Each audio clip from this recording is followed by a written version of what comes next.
Hello and welcome everyone to the first DVD release of the new Penguins series.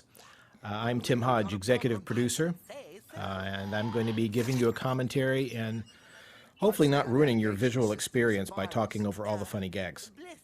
This is episode called The Green-Eyed Monster. Green-Eyed Monsters.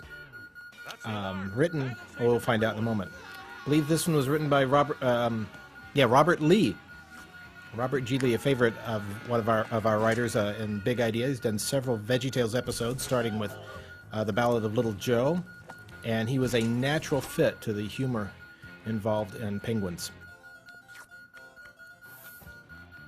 And here's our big emergency. Since room is bigger than mine.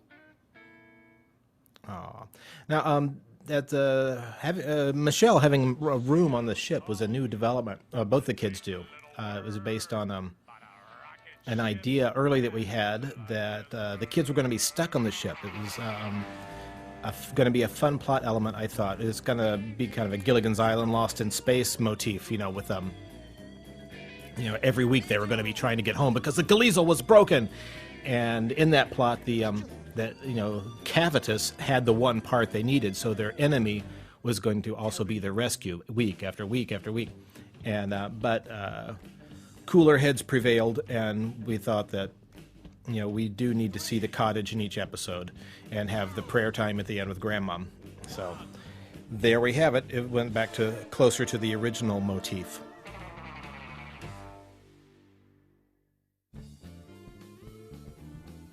And yes, Todd Carter, another Big Idea regular storyboard artist, and he started directing for us in Penguins. And yes, this is Michelle's room, which is kind of this half moon shape, and the other half is Jason's room, as you can see. The idea is their rooms are somewhere in the middle of the ship. If you really do a strong calculation of space in the ship, you'll find out the ship is much bigger on the inside than it is on the outside. And we kind of push the realms of reality just so we could have more sets and more places to go, because realizing that if all the action takes place on the bridge, we're going to get bored pretty quick. Oh, and there's our friendly navigational system. You remember him. We've seen him lots of times. No, we haven't. That was written in the script just for this episode, and originally I thought, just reading in the script, that was just going to be some dial or display that we have already, and nothing really worked. And of course, we wanted it to sneeze and talk, so we had one of our artists, our freelance artist, Cedric Honstead, designed him as a character, and this is the only episode you will ever see him in. Navi, the navigator, that is. I believe you have to fold it here.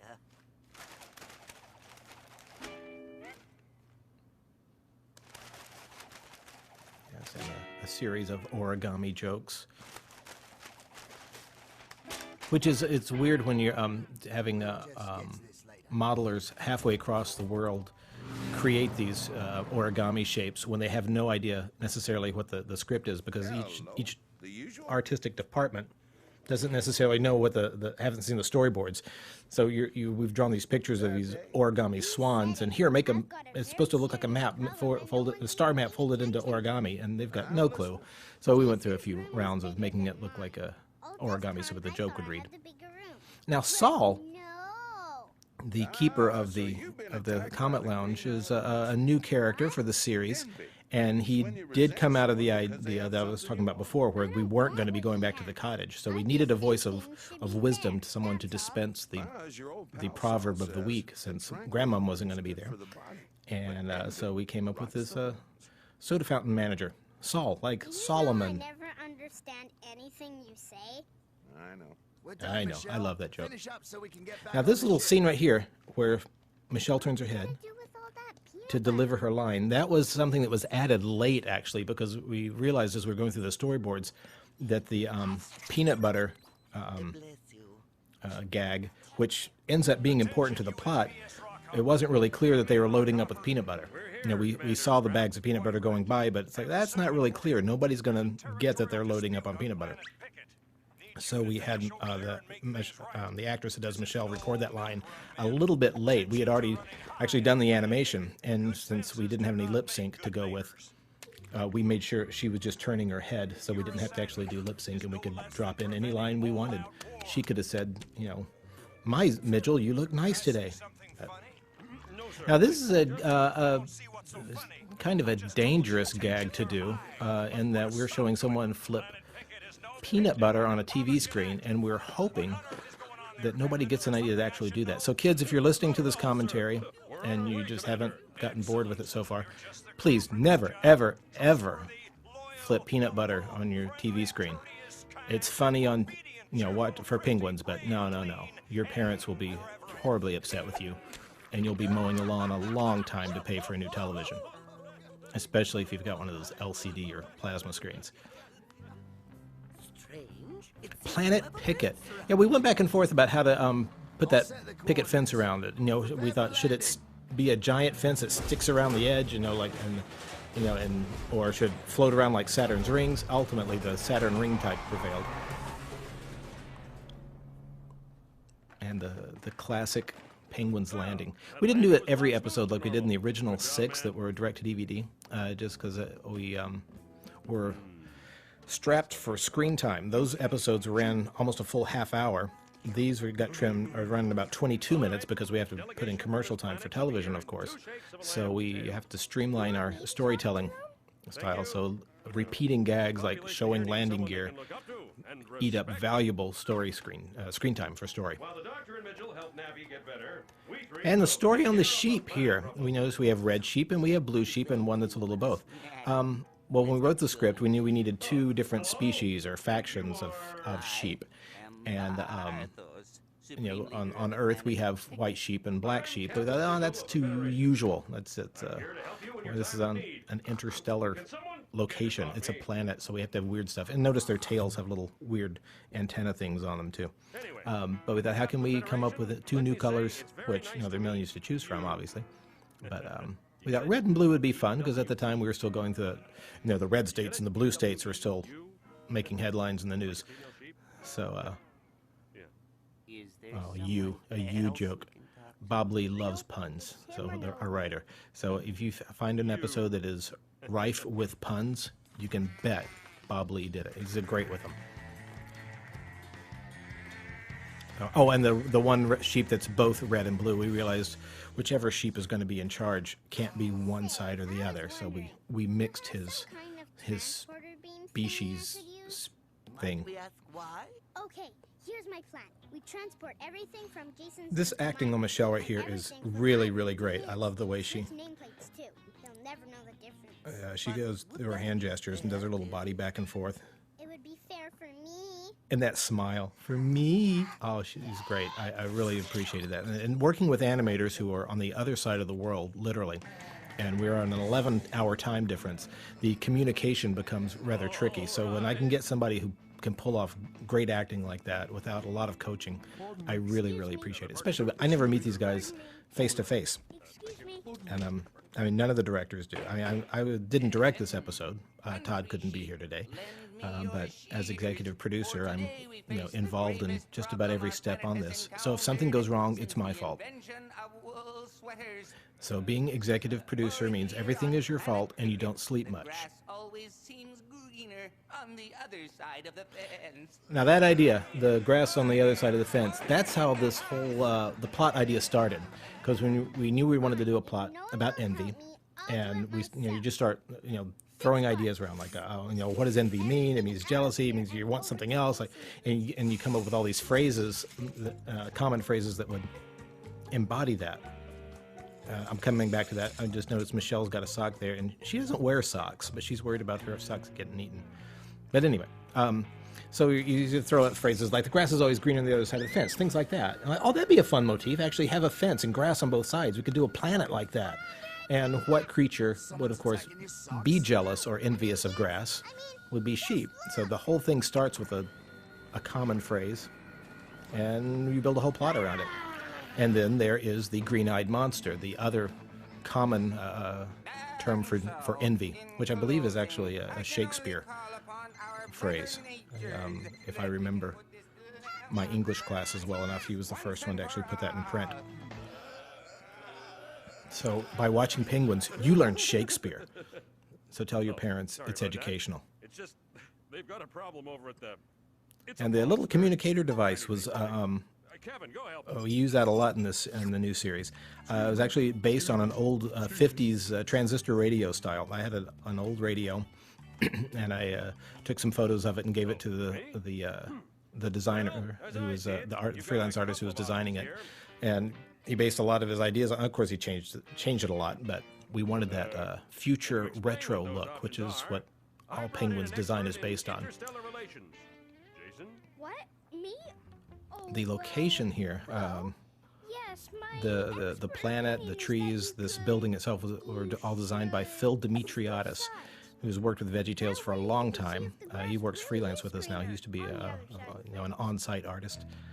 The characters, the new characters, the sheep and the green-eyed monster, were designed by Cedric Honstad, who you'll hear me talking a lot about Cedric, because he has done a lot of design work for us, a lot of characters, and just always comes up with the most fun and pleasing character designs. Check out his website. Yeah, counting sheep to go to sleep. I wish we could do more stories with this green-eyed monster. He was such a fun little character. I think he could be a bath toy. You could squeak him in the bubbles. And I love the way on board the ship, Fiddle's got a broom. I don't have anything. I have the fix bot there to sweep things up, but they still have a conventional broom. What say you? Mr. Leader, sir, we are most not satisfied. And why not? Their grass is still... Yeah, I think on these lines we only had like 2 or 3 actors to read those lines, and we just kept stacking them until it sounded like, 100 sheep. Now that's just rude. Chase scenes are always fun.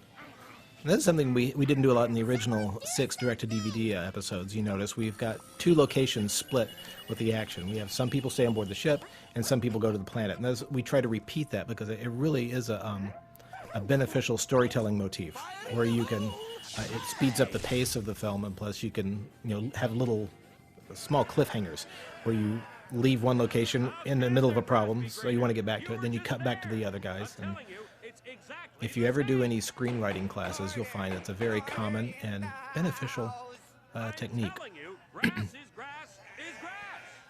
I love that line. Grass is grass is grass. Actually, Captain, I'm not so sure. Oh, and those scenes, when we animate things all out of order, because just whatever scene is ready gets handed to an animator. So those scenes in the big hall of sheep, we weren't sure, depending on which act we were in, which side had red sheep and which side had blue sheep, and we had to go back and correct a lot of those because we realized we had put the wrong sheep on the wrong side. Hopefully we got them all right. If you notice any mistakes, keep it to yourself. Just make sure it doesn't get out. And let the captain know that it's all under control here. You see, the peanut butter came into play. No worries, Jason. Oh yeah, that thumbs up. I don't know if you noticed that in his communicator, the little thumbs up sign was actually, I think I did that. One of the few little emergency pieces of art I come up with at the end, because we have a staff of very talented artists who do all this, but occasionally an emergency pops up and nobody's around but me, so I have to help out.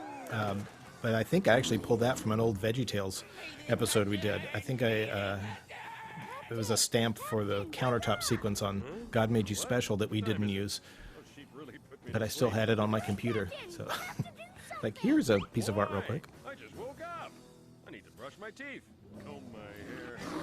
Great character bits with Zigil. We found the less he does to help a problem, the better and funnier it is. Yeah, fade-outs like that, with going to a commercial. Well, of course, you don't have commercials on DVD, thank goodness.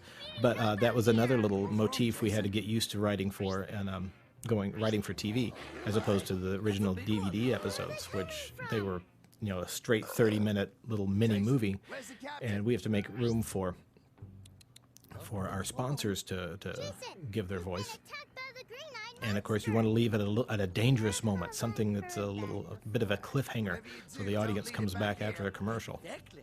We don't have a glass jar big enough to hold that. I love the way, I love the burp, but I love the video screen they watch too. It seems like no matter what you want to see in space, there's a camera somewhere to look at it. Hey guys, watch out! That thing is hungry. Again, some of the animation I just got a real big kick out of. You know, working with people half a world away. The timing on this scene right here with them sneaking up behind the monster.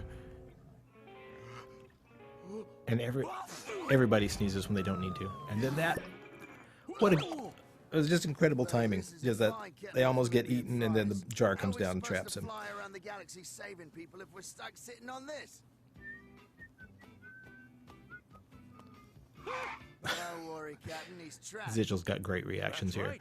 You're trapped by my crew under my command. Excellent leadership skills. Let's go, men. Sorry, Captain. We can't. That's insubordination. That's mutiny. Captain, Yeah. if we get up, he gets out. Good point. What happened here? Well, let's see. We showed up, tried to help you with your tiff. You voted, switched sides, started arguing. Monster showed up. I brought in my crew. Great We little saved the day. pose acting from Think you Zichel here. forgot the part where you I love fainted. Midgel's Just pose going there with too. the important details. Thank you very much. Just so The monster nonchalant. destroyed our The beautiful trees in the background, grass. again, those were designed by Phil Our Dimitriadis. kind of it Very left. kind of Dr. Seuss inspired. Where's the Great monster? reaction coming up from What do you Zichel mean, here. I love where's this. the monster? He's right here. Go back and freeze frame and just advance frame by frame through that action when he turns and does that take. It's hilarious. Huh? So much for that plan. Green-eye monster. There's a little bit of trivia here when she knocks the jar off the shelf there. You just hear it bounce, the ding ding ding ding. I think the original idea was you heard the jar break, but it was pointed out to us by a network consultants that you can't have or hear or show glass breaking on children's television. It falls under child endangerment. So we had to make sure we never had broken glass anywhere. And it makes sense. I remembered something Saul told me. Oh, the as fix well. spot. There's supposed to be a recurring character. I think we only used him in 2 or 3 episodes in this season. But we came up with him thinking, oh, this will be a great new mechanical device to solve problems, so we need something on board the ship to get fixed real quick. I don't care if it is smaller. But it's a fun design. I believe Cedric designed him as well. With looked like a little trash can until he's activated and his arms pop out. I was wrong. I don't want Jason's room. I appreciate what I've got. I don't even care if my room's smaller. Thank our lucky stars. Wait a minute. Yeah, we decided the designing Michelle's room was tricky because the first idea was it was going to be all pink and pretty, and I was no, it's temporary. It's basically it was an old storeroom that she converted What happens when we with appreciate leftover what we have? furniture and things. So we put the little wallpaper motif on the side, like she painted all the rivets to be like stars, the stars, flowers. Attention sheep. We wanted to give it a little kind of a makeshift feel, What you have. last minute Wanting girl someone decoration of else's a stuff room. only feeds the monster. You have to be content. I repeat, you have to be content. She's right. The grass on our side is as green as theirs. It's not so bad. And everybody gets along. Yay! Contentment rules. And somehow, the penguins get their ship cleaned up on the outside because we had a grass stain all over the belly of it. Way to go, sis. Thanks. Ow. I'm sorry, everyone. I love that little gag too. It's so minor, but it's the subtle things that get me every time. I had my doubts there for a while. All's well that ends well. That's a Shakespeare quote. See, we did it twice. Satisfied is good. It's a veritable Envy just Shakespeare eats up festival everything in this that you episode. have and rots you from the inside out. Choose a hole in your soul, you might say. Yeah, that's it. It felt like something was chewing a hole in my soul. Mitchell, our job is done here. Feeling So, better, Navi? It'd be fun to leave this scene on a moment with a lesson, Take us home, please. but it's always funnier to leave the scene on a gag. like that one. I love the screen wipes there too, where we have the spinning figures of the characters that come up and wipe them. A new development for this series. Oh, this scene, this grandmom, this was really, really fun. Of course, we always try to hide grandmom's face. And it seems like this, we'll set it up with the lampshade in the front. This whole sequence, we always cut just before we see her face, or do a great job of hiding it. I think, I don't remember who the storyboarded this, but did a great job of just made it a game to see how well we could hide her face.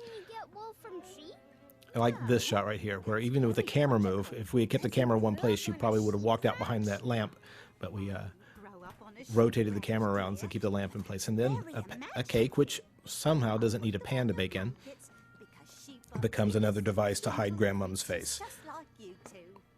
And right before she moves it, we cut.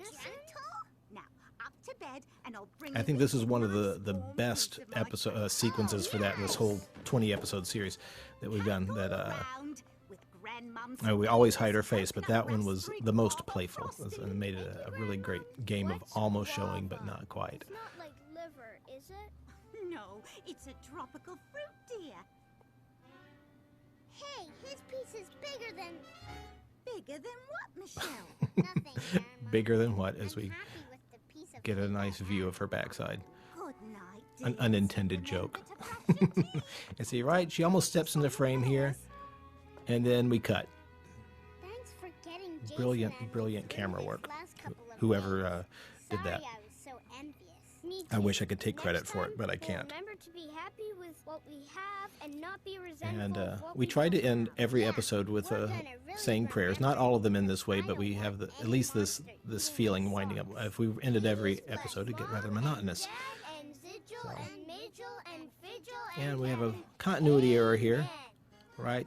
Somehow the little blankets appeared. Just an oversight, and by the time we noticed it, it was unfortunately too late to fix it. So you'll probably see another little mistake here and there in these episodes. And if you do, again, keep it to yourself. We don't want to hear about it. We probably know about more mistakes than you do.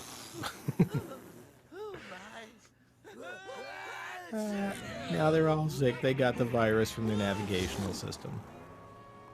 And the most important part coming up, the credits!